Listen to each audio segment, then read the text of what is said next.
Consider the following. X equals e to the power 4t, and y equals t plus 9. In part A, we want to eliminate the parameter to find a Cartesian equation of the curve. And in part B, we want to sketch the curve and indicate with an arrow the direction in which the curve is traced as the parameter t increases. So first we want to eliminate the parameter. So we want to get rid of t and form a single equation with just x and y. So that x and y only equation is the Cartesian one. So we're going to do this in two ways. One, we're going to have the equation in terms of x, and the other in terms of y. They're both equally correct, and it just depends which way you choose initially. So x is equal to e to the 4t. We're trying to get rid of this t.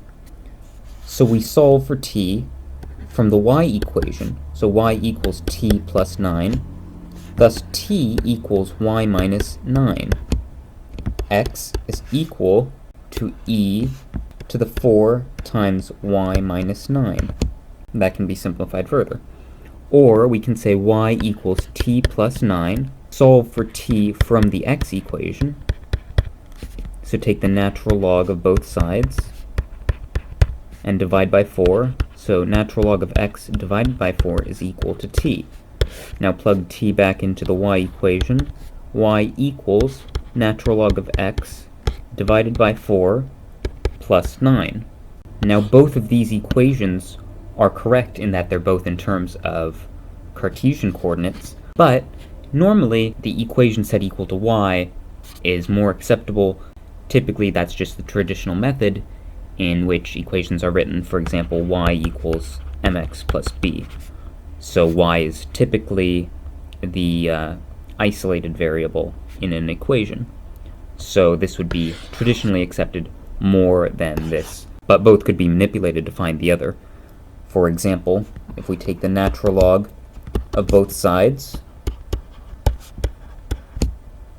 and divide both sides by 4, we have natural log of x divided by 4 is equal to y minus 9.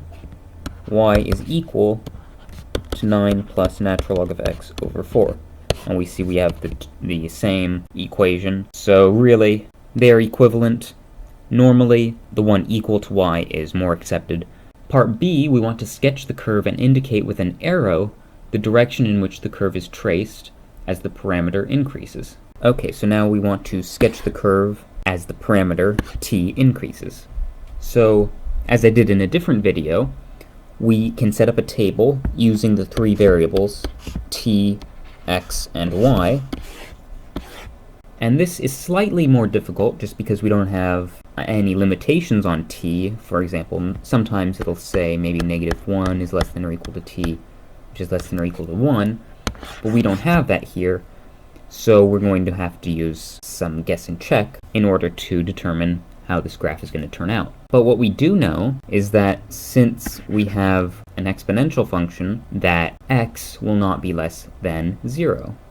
Because no matter what t we put in, we're not going to get a value less than 0. So we can start out with t being 0, and we can go by ones for maybe 5 data points.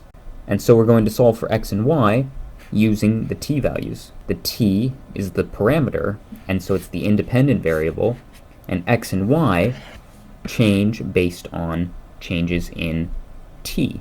So t is the independent variable, x and y are the dependent variables. So when t is 0, x is 1. When t is 1, x is e to the 4th, then e to the 8th, e to the 12th, and e to the 16th. When t is 0, y is 9. When t is 1, y is 10, 11, 12, and 13.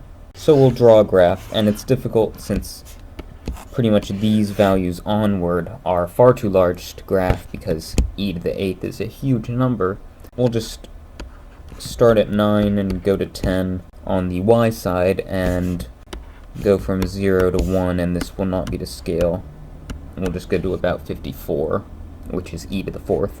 When t is 0, x is 1 and y is 9. When x is e to the 4th, or about 54, y is 10. And since this was the first point we plotted, and this was the second, and the third would be further out here, we know that as t increases, the direction of the curve as it's traced is to the right and up.